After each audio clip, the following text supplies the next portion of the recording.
Hello everyone, welcome to SR tutorials. Friends, ఈ వీడియోలో మనం అంగన్వాడీ కేంద్రాల్లో 9,000 ఖాళీలు భర్తీకి కసరత్తు, త్వరలోనే నోటిఫికేషన్, జిల్లా కలెక్టర్ల ఆధ్వర్యంలో నియామక ప్రక్రియ అంటూ మనకు ఆంధ్రప్రభ బ్యూరో పేపర్లో అయితే పబ్లిష్ అయింది. సో దీని గురించి అయితే తెలుసుకుందాం. తెలంగాణ రాష్ట్ర వ్యాప్తంగా ఉన్న అంగన్వాడీ కేంద్రాలన్నింటినీ ప్రీ ప్రైమరీ స్కూళ్లుగా అప్గ్రేడ్ చేయాలని సంచలన నిర్ణయం తీసుకున్న ముఖ్యమంత్రి రేవంత్ రెడ్డి తదనంతర ప్రక్రియను మొదలుపెట్టారు. ఖాళీగా ఉన్న పోస్టులన్నింటినీ గుర్తించి భర్తీ చేయాలని అధికార యంత్రాంగానికి ఆదేశాలు జారీ చేశారు. అయితే ఈ మేరకు గత పక్షం రోజులుగా కసరత్తు చేసిన అధికారులు 9,000 పోస్టులు ఖాళీగా ఉన్నట్లు గుర్తించారు. అందుకు సంబంధించి మహిళా శిశు సంక్షేమ శాఖ అధికారులు ప్రభుత్వానికి నివేదిక కూడా అందజేశారు. దీంతో తెలంగాణలోని ఉద్యోగార్థులకు త్వరలో మరో గుడ్ న్యూస్ రానుంది. భారీ ఉద్యోగ నోటిఫికేషన్ విడుదల కానుంది. ముఖ్యంగా మహిళలకు ఇది సదవకాశం కానుంది. అంగన్వాడీ కేంద్రాల్లో ఖాళీగా ఉన్న అంగన్వాడీ ఉపాధ్యాయ సహాయకుల పోస్టులను వెంటనే భర్తీ చేయాలని ప్రభుత్వం కీలక నిర్ణయం తీసుకుంది.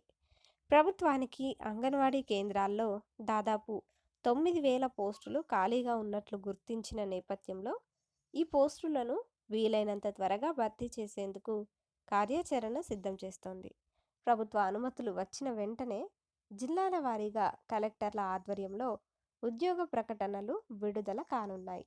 తెలంగాణ రాష్ట్రంలో 35,700 అంగన్వాడీ కేంద్రాలు ఉన్నాయి. ఒక్కో కేంద్రంలో ఉపాధ్యాయురాలితో పాటు సహాయకురాలు ఉంటారు. గతంలో ఈ పోస్టుల్లో ఎంపికైన వారు రాజీనామా చేయడం, ఇప్పటికే పనిచేస్తున్న వారికి సూపర్వైజర్లుగా పదోన్నతులు రావడంతో చాలా కేంద్రాల్లో ఈ పోస్టులు ఖాళీగా ఉన్నాయి. వీటి భర్తీకి కేంద్ర ప్రభుత్వం నూతన మార్గదర్శకాలను జారీ చేసిన విషయం తెలిసిందే. అయితే అంగన్వాడీ ఉద్యోగాలకు అర్హతలు ఇవే అంటూ ఇచ్చారు. అవేంటో చూద్దాము. అంగన్వాడీ కేంద్రాలు కేంద్ర ప్రభుత్వం ప్రయోజిత పథకం అయినందున ఆ నిబంధనల మేరకు భర్తీ ప్రక్రియ కొనసాగనుంది. టీచర్తో పాటు హెల్పర్లుగా నియమితులయ్యేవారు కనీసం ఇంటర్ ఉత్తీర్ణులై ఉండాలి.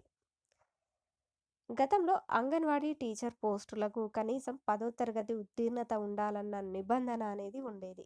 అయితే ఈసారి వయోపరిమితి 18 నుంచి 35 ఏళ్ల మధ్య ఉండాలి. అలాగే 65 ఏళ్లు దాటిన తర్వాత వారి సేవలను వినియోగించుకోకూడదు. ఖాళీల్లో 50% హెల్పర్లకు పదోన్నతులు కల్పించి భర్తీ చేయాల్సి ఉంటుంది. సూపర్వైజర్ పోస్టుల్లోనూ 50% పదోన్నతుల ద్వారా భర్తీ చేయాలి. ఇందుకు 5 ఏళ్ల సర్వీస్ పూర్తి చేసుకున్న టీచర్లను నిబంధనలకు అనుగుణంగా నియమించాలి. అయితే ప్రస్తుతం సహాయకురాలుగా పనిచేస్తున్న వారిలో కొందరికి కనీస విద్యార్హతలు లేకపోవడంతో టీచర్ల పోస్టుల భర్తీలో ప్రభుత్వ నిర్ణయం మేరకు వ్యవహరించాలని శిశు సంక్షేమ శాఖ భావిస్తోంది. త్వరలో విధి విధానాలు, ఖాళీల భర్తీ, పోస్టుల సంఖ్య వంటి అంశాలపై అధికారికంగా స్పష్టత రానుంది అంటూ. సో ఈ విధంగా అయితే మనకి అంగన్వాడీ కేంద్రాల్లో 9,000 ఖాళీలు అంటూ ఈ విధంగా అయితే వచ్చిందనమాట. సో దీనిపై మీ అభిప్రాయం ఏంటో కామెంట్ల రూపంలో తప్పకుండా తెలపండి. వీడియోని లైక్ చేసి మీ సపోర్ట్ని తెలియచేయండి. Thank you.